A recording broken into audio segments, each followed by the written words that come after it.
तुम ये वीडियो यूं ही नहीं देख रहे, ये तुम्हारी आत्मा की पुकार है। और मैं शिव आज तुम्हें बताने आया हूं कि मैं सबका दर्द क्यों सहता हूं। शिव कौन है? मैं कोई साधारण देवता नहीं, मैं वो हूं जो कुछ नहीं है और सब कुछ भी मैं ही हूं। सृष्टि की उत्पत्ति से पहले भी मैं था और उसके बाद भी मैं ही रहूंगा। तुम मुझे त्रिशूल वाला समझते हो, लेकिन मैं तो तुम्हारे जीवन के हर दुख का धारक हूं। मेरे पास शक्ति है, संहार की भी और सहन करने की भी। तुम रोते हो, लेकिन मैं पहले रोता हूं। जब तुम्हारा कोई प्रिय तुम्हें छोड़ देता है, तुम्हारी आंखें भले नम हों, लेकिन मेरा हृदय सबसे पहले फटता है। जब कोई बच्चा भूखा सोता है, तुम नहीं देख पाते, लेकिन मैं देखता हूं। जब एक औरत पर अत्याचार होता है, जब एक गरीब अपमानित होता है, तब मेरी आत्मा कांप उठती है। मैं क्यों नहीं रोकता? क्योंकि तुम्हारे कर्मों का फल तुम्हें भोगना है, लेकिन तुम्हें टूटने से पहले मैं सब कुछ अपने भीतर सहता हूं। तांडव एक नृत्य नहीं, एक आक्रोश है। तुमने सोचा शिव तांडव करते हैं? क्या वो क्रोध में नाचते हैं? नहीं। तांडव मेरा रोना है, तांडव मेरा विलाप है। तांडव तब होता है जब तुम्हारे दर्द को मैं अब और सह नहीं पाता। मैं विनाशक नहीं, मैं तो तुम्हारे दर्द का पात्र हूं। जब तुम रोते हो, मैं मौन में कांप उठता हूं। शिव का मौन सबसे बड़ा संदेश। तुम सोचते हो कि मैं कुछ नहीं बोलता। जो मौन है वही सबसे ऊंचा सत्य है। जब तुम सब कुछ खोकर बैठ जाते हो और कोई नहीं होता साथ, तब मैं होता हूं तुम्हारे भीतर।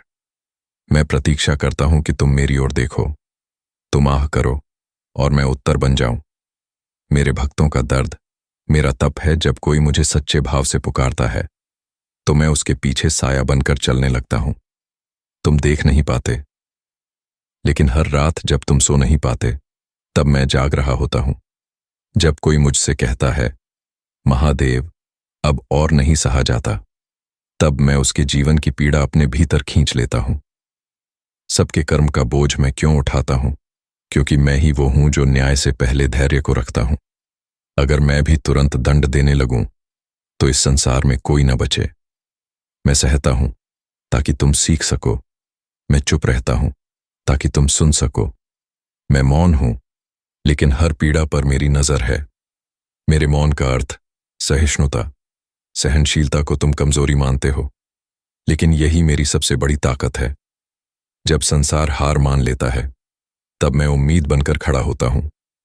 मेरी तीसरी आंख तभी खुलती है जब धर्म का संतुलन बिगड़ जाए, लेकिन उससे पहले मैं तुम्हारे हर अपराध को क्षमा करने का अवसर देता हूं।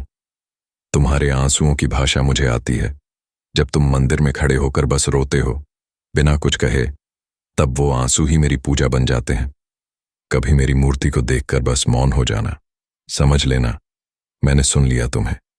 तुम जब टूटते हो तो मैं समेटता हूं। शिवरात्रि मेरी याद दिलाने का दिन। शिवरात्रि कोई व्रत नहीं, ये याद है कि मैंने खुद को त्यागा तुम्हारे लिए। जब पार्वती ने मुझसे पूछा आप इतना सहते क्यों हैं, मैंने कहा क्योंकि ये मेरा धर्म है। मैं शिव हूं, मैं सहता हूं ताकि तुम संभल सको। मैं मौन हूं ताकि तुम सत्य जान सको। अंतिम संदेश मेरे भक्तों को, हे मानव, तू अकेला नहीं है। जब तुझ पर दुख आता है, सबसे पहले मेरा हृदय कांपता है। तू अगर अंधेरे में है तो जान ले कि मैं ही वो दीप हूं जो तेरे भीतर जल रहा है। हर हर महादेव बोलने वाले, ध्यान से सुन, मैं तेरे साथ हूं। हर जन्म, हर मृत्यु में। जब तक तुझ में श्रद्धा है, मैं तुझ में हूं, और जब तुझ में ही मैं हूं, तो डर किसका? अगर आप भी वो आत्मा है जिसने ये सब सुना और महसूस किया, तो कमेंट में लिखिए महादेव, मैं जानता हूं आप सहते हो मेरे लिए। इस दिव्य संदेश को हर उस आत्मा तक पहुंचाइए जो आज दुख में है। चैनल द गीता 8996 केयर को सब्सक्राइब करें। यह सिर्फ एक चैनल नहीं, ये महादेव का परिवार है।